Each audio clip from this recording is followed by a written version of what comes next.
ke map kedua kita kali ini yaitu Kalahari. Here we go. Iya, ini dia. Kita bakal menyaksikan lagi siapakah yang akan bisa mendapatkan buya untuk round kita yang kedua kali ini. Karena kalau dari kita lihat dari scrim kemarin, ini pastinya Eko pasti akan menghuni area Foundation. shrine. Sekarang kalau Oh, kita kamu ya? ketahui ini ya, dari Eko ini tuh Ke Foundation karena dia gak ada EVOS ya.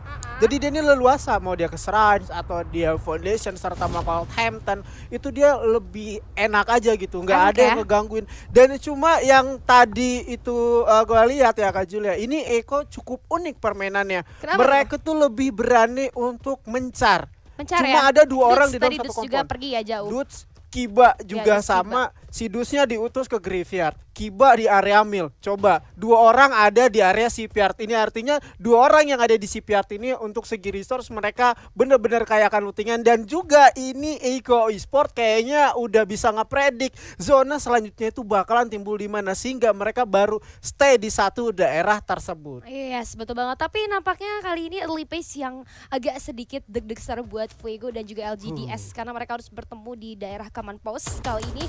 Bahkan suara tembakan sudah mulai terdengar. Kita lihat ternyata tembakan pembuka dibuka oleh teman-teman daripada LGDS ke arah Fuego yang sedang coba untuk melakukan satu pergerakan mundur terlebih dahulu. Karena kalau kita lihat LGDS menguasai sekitar 80% dari Command Post ya. Sedangkan dari Fuego sendiri harus bersusah payah berlindung di balik tembok-tembok rusak. Namun ternyata critical damage sudah masuk. Kita lihat dari seorang Into harus berlindung di dalam Kronos. Sudah mulai masuk lagi tembakan demi tembakan ke arah depan. Coba untuk melakukan satu rush charge buster coba disiapkan. Tembakan yang cukup legit masuk tanpa disadari. Calvin dan juga Hexidonya berhasil terpick off. Bahkan dari Calvin langsung dipulang ke arah lobby, tersisa seorang Clever saja yang ternyata itulah akhir dari perjalanan tim Fuego. LGDS kali ini tidak ingin menjadi tim pertama yang pulang ke arah lobby lagi ternyata. LGDS ya membayar tuntas kesalahan mereka untuk round pertama tadi, karena kali ini dia lebih ada di area Command Post. LGDS dia sudah berpindah untuk segi drop point. Dari scrim kemarin kita ngelihat dia ada di area The Subs. Tapi ya? kali ini dia berada di area Command Post. Dan juga dari tim lawannya itu Vigo yang sebelumnya juga ada di area Refinery, ini entah kenapa dia lebih sedikit turun ke area Command Post, di mana Command Post tersebut ada juga lawannya LGDS. Ketika LGDS di sini dia udah cukup pede dan temannya memberikan informasi yang cukup bagus. Salah satu player menggunakan senjata sniper yaitu Car Auto Aim, yang kita ketahui senjata ini kalau ada itemnya kita ngehit aja, arahin crosshair kita ke musuh pasti bakalan langsung kena. Di situ terkena hit. Dan juga mungkin tadi itu aku sedikit ngeliat tim Vigo lebih kayak cenderung terburu-buru. Dia ngeliat satu orang yang ada di depannya udah bener-bener terkena hit. 3 orang tuh di sana. Tapi 3 orang ini tanpa sadar kalau udah ada 2 orang lagi dari teman-teman LGDS yang emang udah nge-backup di atas sana, sehingga satu orang LGDS bener emang udah ke pick off ya. Tetapi dengan cepatnya dia bisa mutar balikin keadaan. Dan juga tadi gue sedikit ngeliat ada miss moment. Salah satu player dari Vigo yang menggunakan senjata double vector. Lawannya tuh cuma pakai AUG kalau nggak salah. Cuma dari LGDS ini dia tuh cerdik. Dia muter-muter tuh di dalam skill karakter Krono tersebut, sehingga dia sulit untuk terkena hit. Bukan diri yang kena, malah Krononya yang hancur begitu. Kalau menurut gue sih tadi cuma satu ya yang fatal banget. Apa tuh? Ya tadi yang udah disebutin sama Azur juga, bahwa dari tim Fuego ini lihat satu player dari LGDS kenok gitu kan. Terus mereka maju tanpa vision yang jelas. Kita tahu Command Post itu banyak banget compound yang bisa ditempatin sama musuhnya. Sedangkan dari tim Fuego sendiri, mereka ada di luar daerah Command Post. Mereka nggak tahu nih tim LGDS ada di mana aja penyebarannya. Dan ya bener banget kata Azuri, ketika mereka lihat satu orang, mereka buru-buru masuk, mereka coba untuk text one kill, tapi mereka tanpa tahu sisanya di mana. Itu yang paling fatal menurut gua daripada miss moment ya, karena kalau misalnya ngomongin miss moment itu salah satu kesalahan juga, tapi yang paling fatal ya vision yang nggak ada, mereka maju gitu. Buru-buru dan semua lagi all in. Nah, resource-nya juga minim di situ. Karena betul. kita ketahui Command Post di sana itu kan agak sedikit kecil. Kalau ada sekitar 2 tim aja di sana pastinya bakalan kesulitan banget ya nggak sih Julia. Tapi terlepas dari 2 tim yang tadi berperang, ini kita rupanya diperlihatkan untuk zona pertama yang udah bakalan kelihatan tadi. LGDS rupanya rotasi ke area The Subs. Oh, Jadi Ini rotasi kedua. rotasi kedua, Yang bukan awalnya drop mereka zone. drop zone-nya, sekarang mereka coba jadiin rotasi Rotasi kedua kedua. mereka. Oh ini apa ya? Kayak pilihan kedua nggak sih? Pilihan kedua. Aduh Plan sedih B banget sih. tuh jadi pilihan kedua. Ya nggak Wah, apa-apa. asik. Tapi jadi utama biasanya Oh pilihan gitu, kedua. diutamakan ya Iya, biasanya begitu. diprioritaskan. Benar. Tapi kita lihat lagi dari POV tim All Star. Kali Yap. ini dengan 2 vehicle yang sudah mereka kendarai harus berjuang masuk ke dalam daerah yang cukup aman. Tapi di daerah Friends kita lihat ada teman-teman daripada Eko Esports yang coba hold dulu aja. Karena mereka sudah mulai mendeteksi adanya pergerakan dari musuh. Dan masih seperti game pertama tadi bahwa Eko Esports membagi setup mereka cukup berjauhan. Melebarkan sayap mereka. Bahkan sudah ada tembakan yang dibuka kali ini ke arah seorang Charles. Masih belum hilang beberapa HP namun udah mulai terspot kehadirannya dari Charles dan kawan-kawan. Ignis Esports nampaknya dalam posisi yang kurang baik. Kita lihat sangat open field dan bahkan baru aja gue selesai ngomong lagi coba untuk disengage dari Carlos berhasil di pick off oleh teman-teman daripada tim Eko Esports. Walaupun gak di end, tapi at least ngasih pressure yang benar-benar dirasakan sekali gitu oleh teman-teman daripada tim Ignis. Kita lihat ada flash freeze tadi dilemparkan, Dots pun langsung saja berhasil diculik.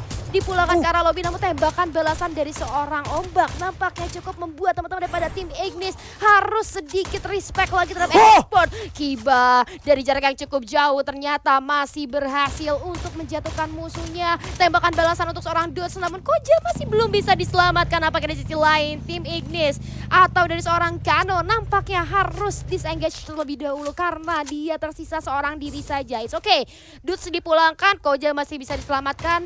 Ya 3-1 lah ya, nggak apa-apa. Dapat resource tambahan lagi nih Eko Esport di sini. Ini Ignis Esport ya, atau Ignis itu kalau kita artikan ke bahasa Indonesia artinya adalah api. Api Esport. Ignite nih ya kan. Ignis bukan Ignite, gue ingat Ignite mulu.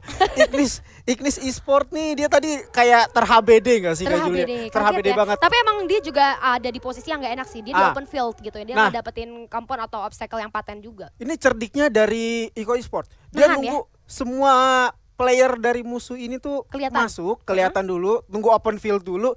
Dia baru coba untuk nembak. Dia nggak terburu-buru, yang itu lagi informasinya benar-benar valid. Satu orang yang ada di depan itu menginformasikan kalau ada pergerakan nih di depan sana, sehingga ketiga orang player dari si Eko Esport ini langsung juga membagi fokusnya ke arah segala sisi. Ketika satu orang udah memberikan informasi, dua orang dari tim Eko Esport ini cepat untuk melakukan nge-plankingnya. Ketika Dus bergerak melakukan granat, lemparkan 1-2 granat. Satu tadi sempat mengenai satu player yang kalau nggak salah itu si Carlos tadi ya, yang udah ke pick off, di revive, ke pick off lagi gitu sama granat Sidut. Dan juga yang kali ini tuh perhatiin banget dari anak-anak Eko Esport, dia udah jauh banget berbenah dari kompetitif sebelumnya. Kalau kita ketahui dulu Eko Esport itu objektif banget dengan granat, tetapi setelah waktu itu ingat nggak yang kita ngobrol-ngobrol sama Chris Jo, kayaknya kita bakal mengoptimalkan dengan senjata shotgun charger booster dan memperkuat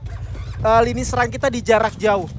Terbukti nih Eko Esport. Udah kita lihat tadi dia lebih melakukan peperangan di jarak jauh.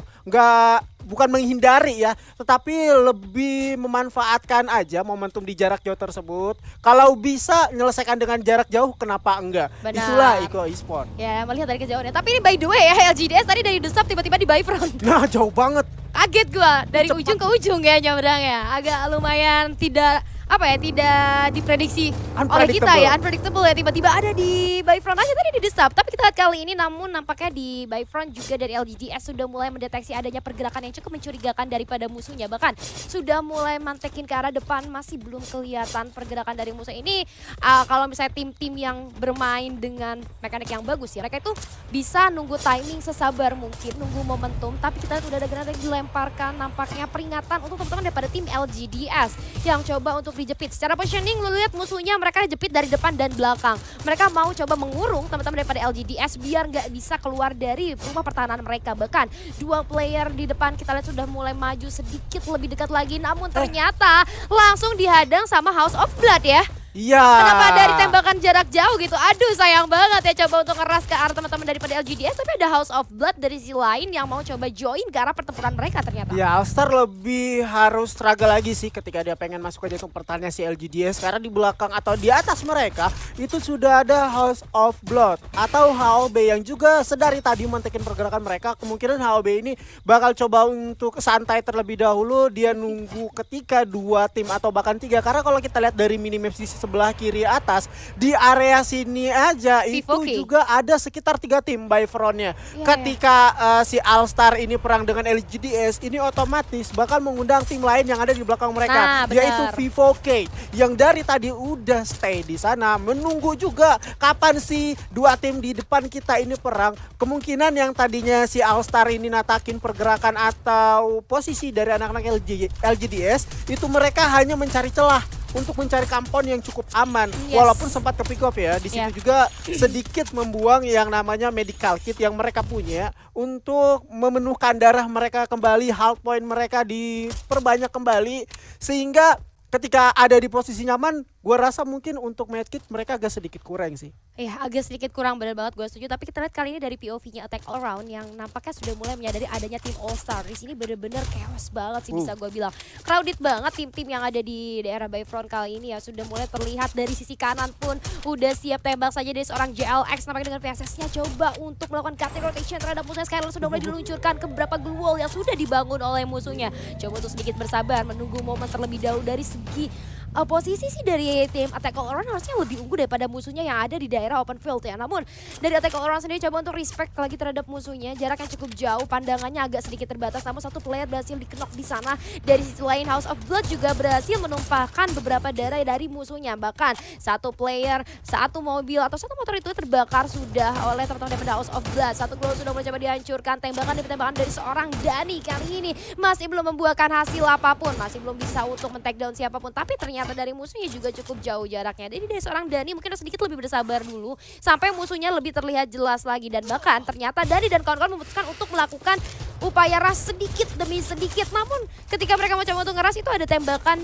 balasan juga ternyata dari musuhnya. Sementara dari All Star Esports kali ini dengan 3 player yang tersisa masih coba menunggu sementara zona di belakang sudah mulai menghantui nampaknya. Jadi mau nggak mau mereka harus coba untuk melakukan rotasi selanjutnya. Di sisi lain kita lihat salah satu player dari tim All Star berhasil terjatuh begitu saja. Dan juga kita lihat Volky berjaga dengan cukup ketat di area pertahanannya. Dan di sisi lain kita lihat ada salah satu tim yang berhasil dipulangkan ke lobby. Setelah 12 menit berlalu baru 2 tim yang pulang ke lobby. Ini tempo permainan cukup lama dan ternyata LGDS apa yang terjadi? Mereka bisa pulang di posisi ke-8. Sementara dari tim Attack All Around kali ini juga berhasil menumbangkan beberapa player. Sementara dari tim Todak tersisa 2 player saja kali ini yang harus menahan peringnya zona.